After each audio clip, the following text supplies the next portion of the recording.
Welcome back to the channel, guys. Today I'm going to show you how to set up OpenTX telemetry callouts on your Tango 2 or other OpenTX radio. I'm Jeff with Titan FPV, and you're going to acquire some knowledge today. So if you're like me, you may use Crossfire on most of your quads or OpenTX for your radio firmware. I haven't fully utilized the benefits of having a telemetry receiver. I recently built this 3-inch micro Nemesis Gank multi-rotors. I am running SharkBite, and SharkBite requires a OpenTX and RX pad on your flight controller. I'm running the CL Racing F7 Whoop board. This is the 20 amp. This is the V1. They do have a V2 out now. Picked up about 3 of these, incorporated into this build. The only problem is this is set up for an analog quad. You can directly solder up a TBS Unify Pro 32 Nano or also the Crossfire Nano. But the only problem is it has one TX pad for your smart audio, and then it has the TX and RX that you can wire the Crossfire Nano or other receiver to. So I don't have another RX pad, and I'm going to need that if I want to go ahead and get the OSD working. So unfortunately, I'm not able to get OSD on this specific flight controller with SharkBite. So that kind of proved a problem because, like most of us, I require battery voltage and a timer on my OSD, or that's what I like to run. Link quality or RSSI is not as important for me because, like I said, I'm running Crossfire, and I'm not really worried about getting fail safes. So regardless, I did need a timer and battery voltage. So I'm going to show you how today that you can take your Tango, or like I said, any other OpenTX radio. If you've got a telemetry receiver such as Crossfire, FreeSky or FlySky telemetry receivers will work similar, but this tutorial is specifically aimed at Crossfire users. I'm going to get the telemetry coming back from the receiver to my radio, and I'm going to set a voice call out so I can know when my battery voltage is getting low, or in this case at a touch of a button. First off, I normally use average cell voltage in my OSD. I know a lot of you run just the battery voltage, but I'll show you how to set up average cell voltage in Betaflight, and then if you just want to run you know, the normal battery voltage, you can skip this step. All right, let's go ahead and connect to Betaflight. We're going to open up the CLI, and we're going to type set report cell voltage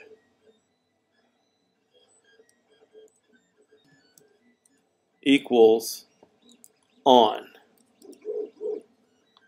Then we're going to hit save. And that's it. Okay, that last step was optional. That's only for Crossfire. FrSky has an option for telemetry sensor for average cell voltage already set up, so that process isn't necessary. But once again, this is specifically for Crossfire in this tutorial. So, all right, so what you're going to want to do, you're going to go ahead and select a model you've already created. This is my Crossfire model. In the Tango, you go ahead and hold down the thumb wheel, and we're going to go ahead and hit model select, and then it's going to pull up your list of models. I've already created a model, but in this case, you just want to duplicate the model and we'll go ahead and select that model. All right, so the first thing we're gonna do is we're gonna set up like a call out for the battery voltage, or the average cell voltage in my case, on a switch. So I'm gonna use this momentary switch here on the back because I don't really use it for anything else. So when I hit this switch, it's gonna give me the average cell voltage. This is the model I've already set up, so I'll just demonstrate with this one. Plug our LiPo in. I believe this goggle pack is at storage voltage, but regardless. 3.6 volts. Okay, so slightly less than storage voltage there, but as you see, I have this set to call out my current average cell voltage. 3.6 volts. So that's a start. If we just have a question about what our battery's sitting at during a flight, and we don't have OSD showing, this is going to be a good way to do that. All right, so we're going to go into our new model. Like I said, I duplicated this as my Crossfire model. So we're going to go ahead and hit the menu button, and then we're going to go ahead and page over. This is the model setup screen, and you can call this model whatever you'd like. So in this case, like I said, I already set up a model. I'm just going to call this Nemesis, because this telemetry callouts is going to be unique to this model. Everything else is going to be the same as my other Crossfire models. So we'll just call this one Nemesis.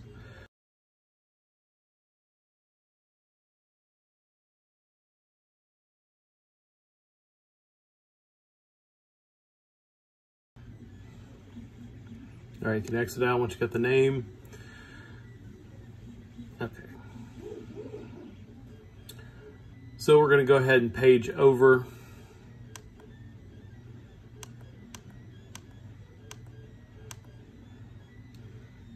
And we're going to go into our special functions, okay?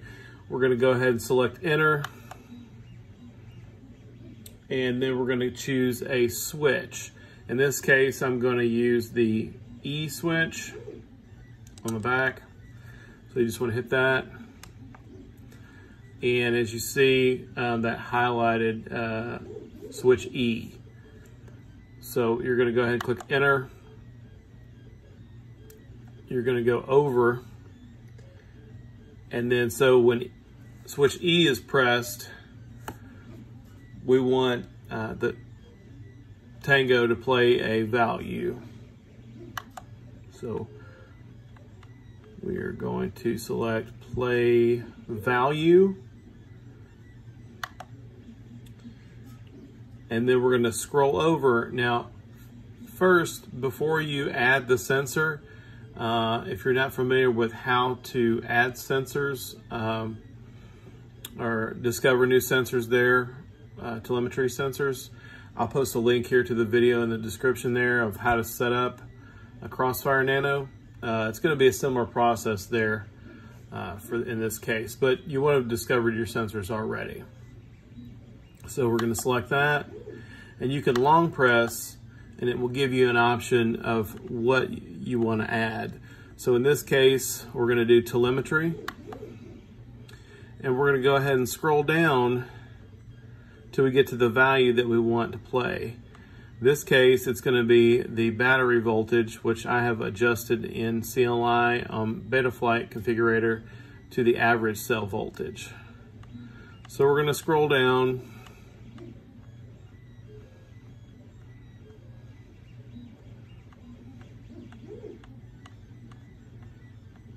Okay, so for Crossfire, it's RX BAT.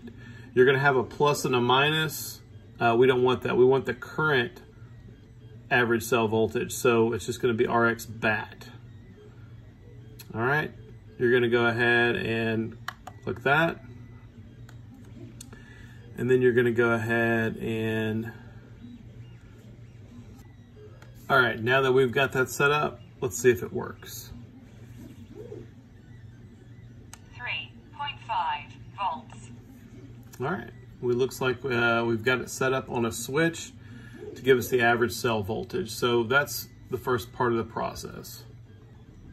Okay, now that we have that set up on a switch, we're going to add a logical switch. So when our battery voltage drops below a specific point, we get a warning, a critical notification. That when our battery drops below a specific voltage, we're going to get a call out or a warning. All right, so we're going to go over to the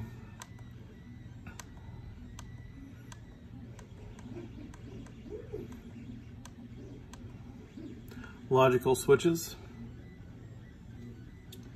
and we're going to go ahead and create a new switch. All right, and so what we're going to do is when our battery voltage is less than a specific amount, we're going to make the Tango do something. So what we're going to do first is we're going to have to do when our value is less than a specific amount. So we're going to do A is less than X. We're going to enter that, and we're going to go down to when our, in this case, is going to be, go ahead and long press. It's telemetry. When our RX bat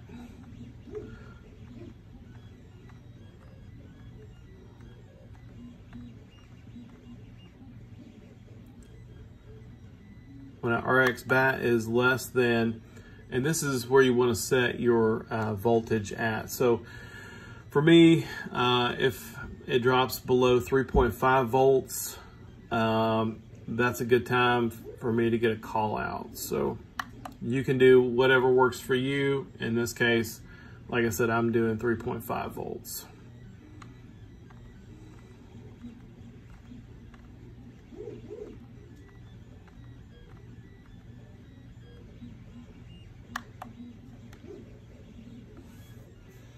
All right, so now we've got when our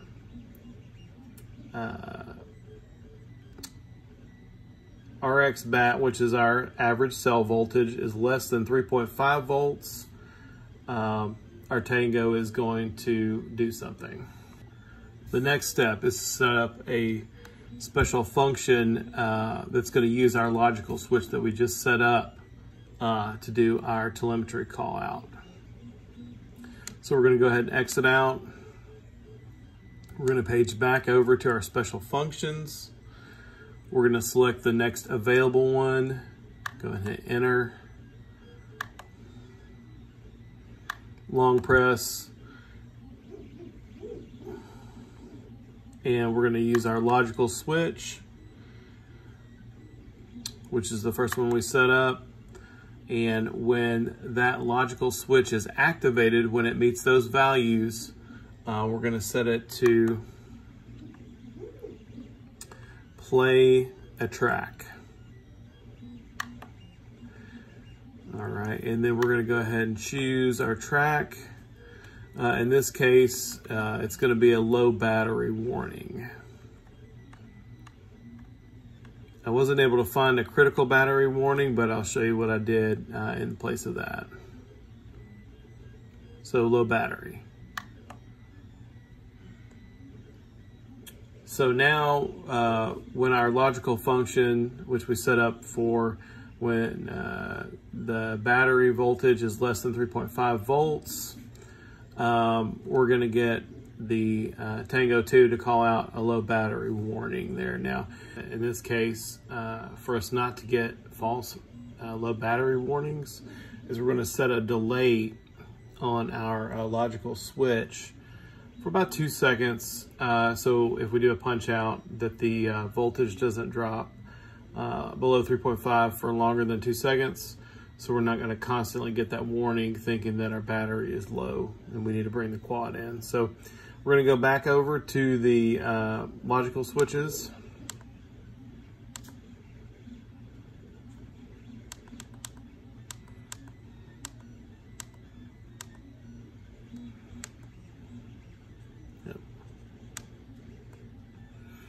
All right, we're gonna go back and edit.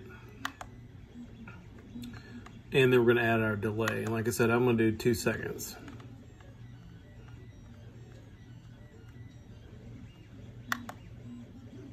So now we won't get that warning just consistently if we're doing a punch out.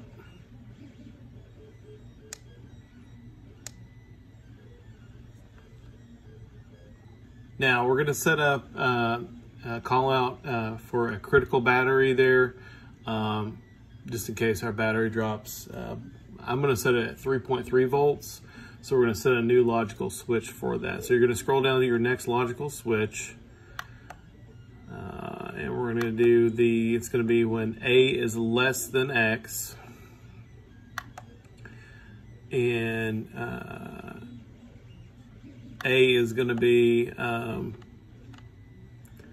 our telemetry, which is going to be our RX bat.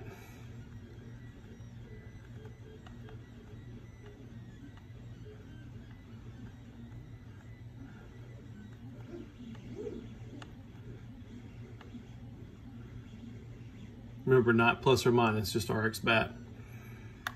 And like I said, I'm going to do 3.3 volts because that's definitely time to come in.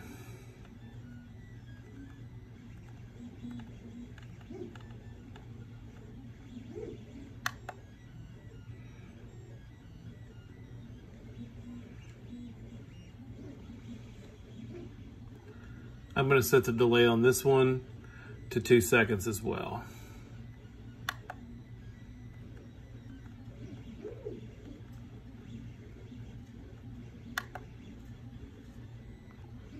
And now we're going to go ahead and set up another special function there for this logical switch. So we're going to go ahead and exit out. And then we're going to go ahead and page back over to our special function. Create a new special function. And this is when our logical switch number 2. And we're going to also play a track.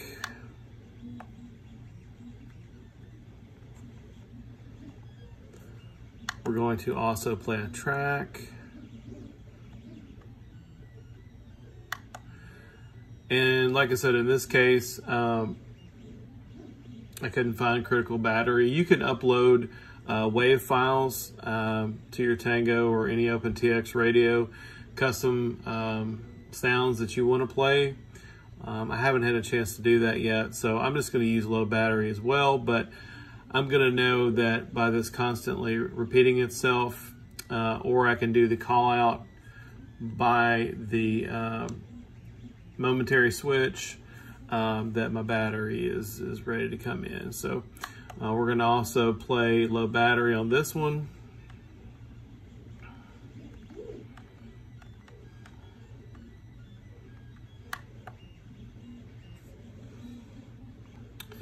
But for the critical battery, we're going to go ahead and repeat this warning. So we're going to constantly get a warning that our battery is below 3.3 volts. So when you're constantly getting the warning, you're going to know that, hey, it's critical battery and you're going to need to bring your quad in. So we're going to change this to 2 for 2 seconds. In addition to the call out, I'm going to add another special function using the same logical switch to use the haptic feedback. We're going to select the next special function.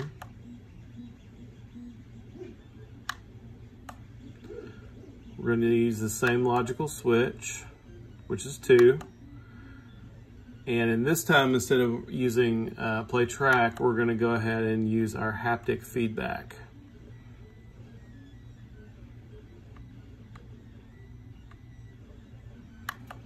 And you can set the intensity of this. I'm using 3 for mine.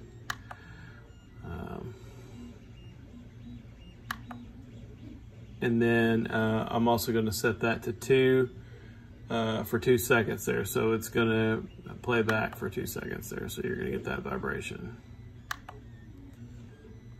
And lastly, we only want all of these functions to happen when the quad is armed, because if the quad isn't armed, you just got your battery plugged in, we don't want to get these warnings there. You plug it in on the bench, flashing ESC firmware, whatever.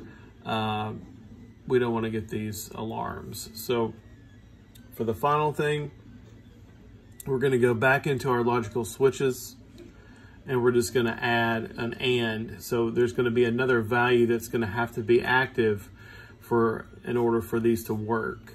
And I'll show you how to do that.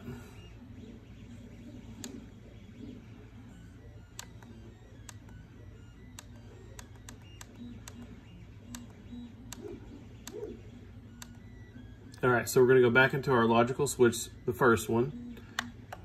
We're going to edit. And so a switch has to be active in addition to these values. So we're going to edit that. And then my arm switch is going to be SA for arm. So that switch is going to have to be depressed, and the quad's going to have to be armed in order for this logical function to work. So we'll go ahead and save that, exit out of that one. And we're going to make that the same thing on our second logical switch.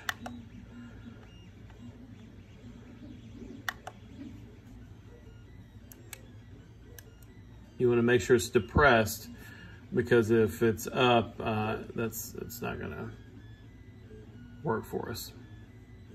All right. We'll go ahead and exit out.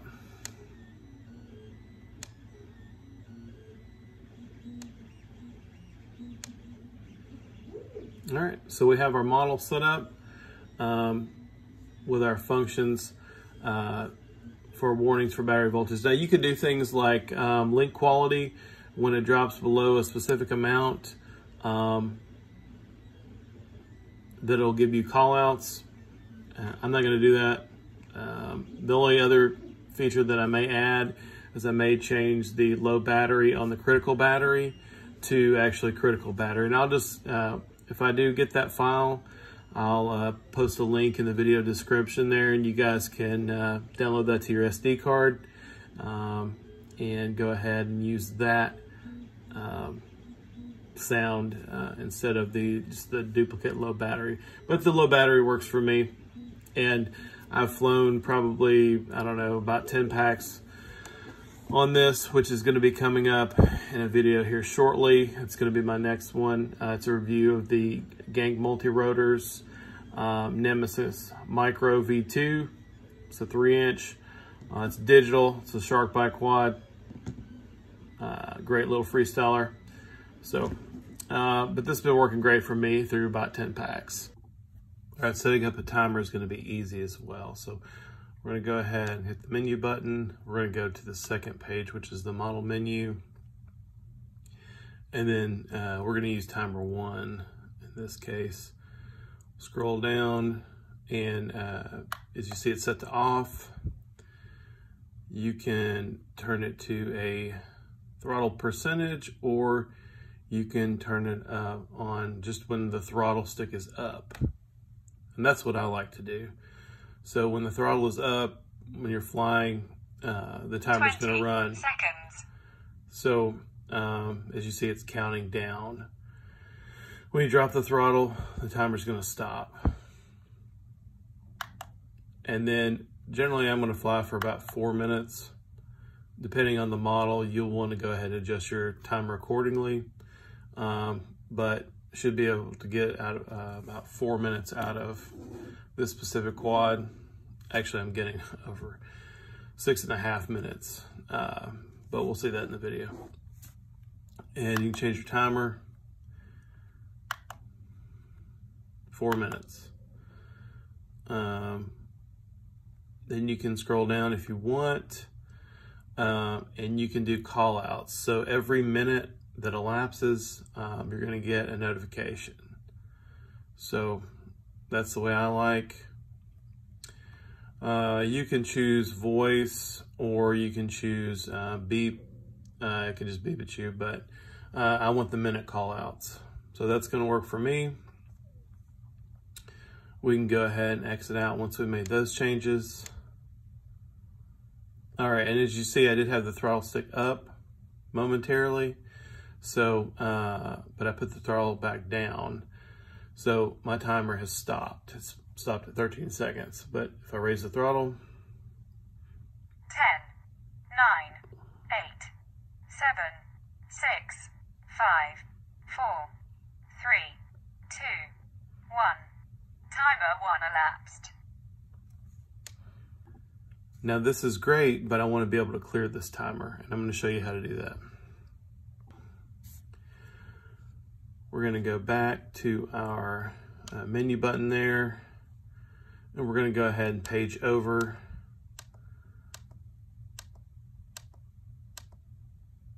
to our special functions.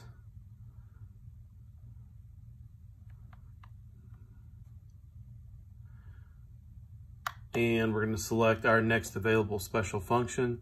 In this case, I'm going to use switch F to reset my timer. So you can just hit switch F. And then we're going to scroll over. And then we're going to choose our special function. And then we're going to choose reset.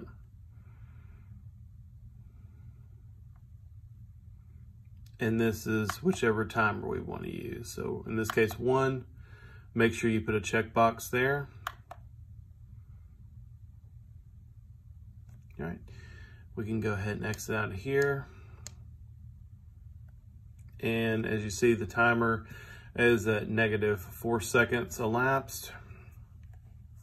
You can go ahead and hit your switch that you've assigned to the reset button. And our timer has reset back at 4 minutes. Raise the throttle up, and it's going to begin counting down.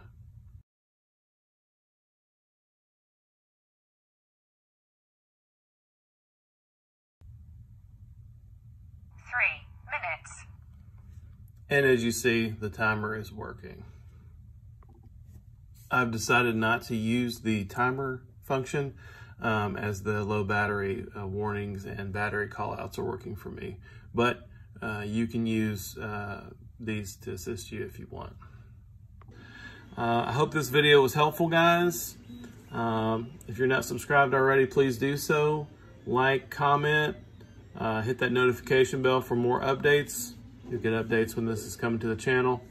And yeah, we'll catch you in the next one.